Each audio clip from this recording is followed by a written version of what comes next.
18 years later, we are still learning new things about one of the most controversial World Cup finals in history.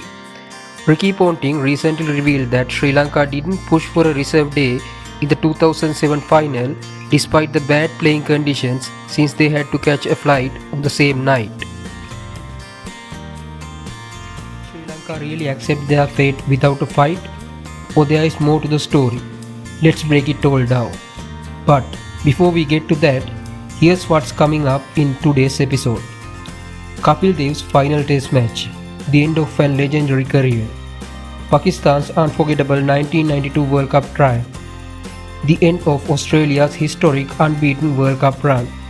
And of course, we'll dive deep into Ponting's claims. Buckle up for a ride through cricket history. This is Pedals and Wickets.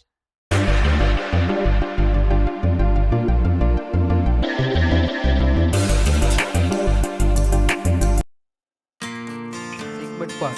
Cricketing lasts March 23rd to March 27. Kapil Dev's farewell, March 23, 1994. We start with the end of an era. On this day in 1994, the great Kapil Dev played his final test match in Hamilton, New Zealand.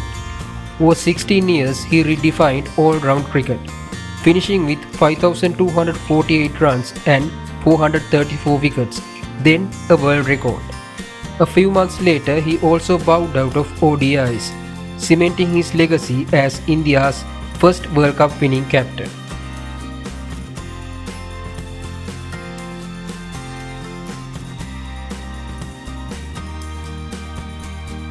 Australia's unbeaten streak ends March 24, 2011.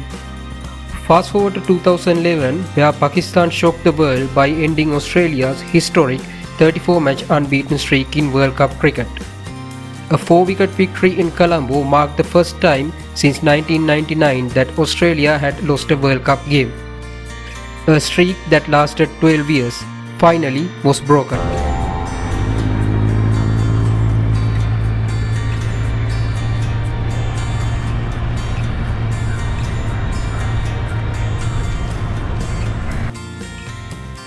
Pakistan's 1992 World Cup triumph, March 25, 1992. March 25, 1992, a date etched in Pakistan cricket history.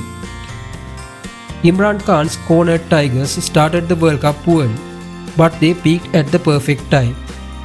In the final against England, Pakistan were struggling at 2 for 24 before Imran Khan, who made 72, and Javed Miandad, who made 58, built a match-winning partnership. Then, a young Inzamam ul Haq, who made 42 of 35 deliveries, and Wasim Akram's late cameo took them to 249 for 6. England fought back, but Wasim Akram's brilliant spell, dismissing Botham and Lamb, sealed Pakistan's first and only World Cup win. The perfect farewell for Imran Khan, lifting the trophy in his final game.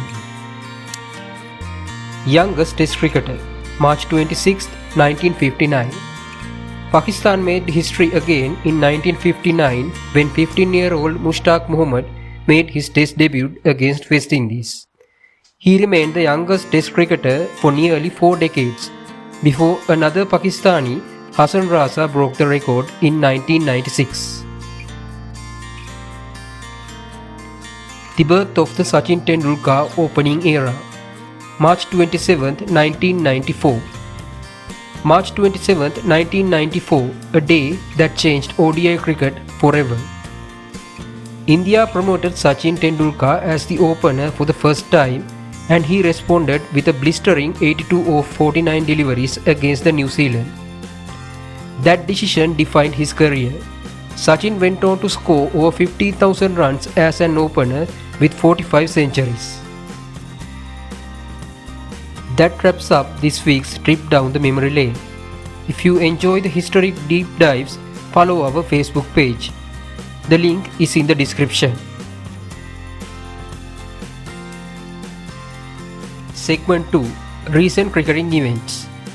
With international cricket in a quiet pace, the most notable action is Pakistan's T20 series in New Zealand.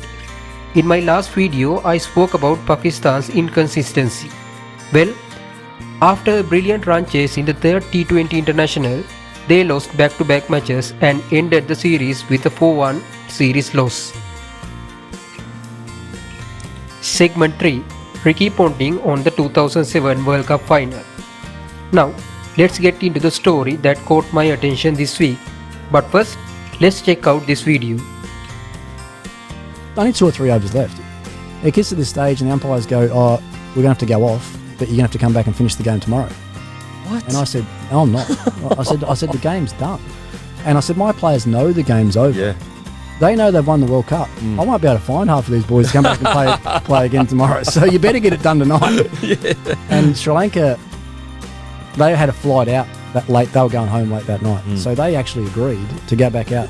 Ponting proceeds on to say the situation was partial and he wasn't wrong. Rain interruptions, poor light and controversial umpiring decision to continue the game in such conditions made it a messy affair. But one detail in his comments stood out. Sri Lanka didn't want to extend the game to the reserve day. Why? Because they had already booked their flight home for that same night. That raises an important question. If Sri Lanka truly believed the playing conditions were unfair, why not fight for the reserve day? Or was their flight booking an acceptance that Australia had already won? Many Sri Lankan fans still talk about Adam Gilchrist's squash ball trick in the final. But he didn't break any rules. And real issue was how the game was handled in those rain-affected conditions. Let's not forget, Sri Lanka had some momentum during Sanath and Sanga's partnership before the rain came. After that, the pitch got damp, and Sanath's dismissal was a clear indication how bad the pitch was. And after his dismissal, Sri Lanka's innings got derailed. And then the partial ending. Sri Lanka were forced to bat in near darkness. But here's the twist. If Sri Lanka had already planned to leave that night, why did they later complain about not using the extra day? Were they really ready to stay and fight? Only the players and the management from that night can answer. What do you think? Did Sri Lanka miss an opportunity? Or was it out of their hands? Drop your thoughts in the comments. I'd love to hear your take. That's it for this episode of Pedals and Wickets.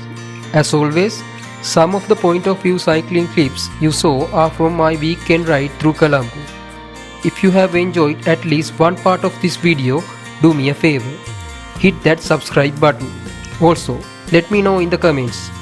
What are your thoughts on the 2007 final?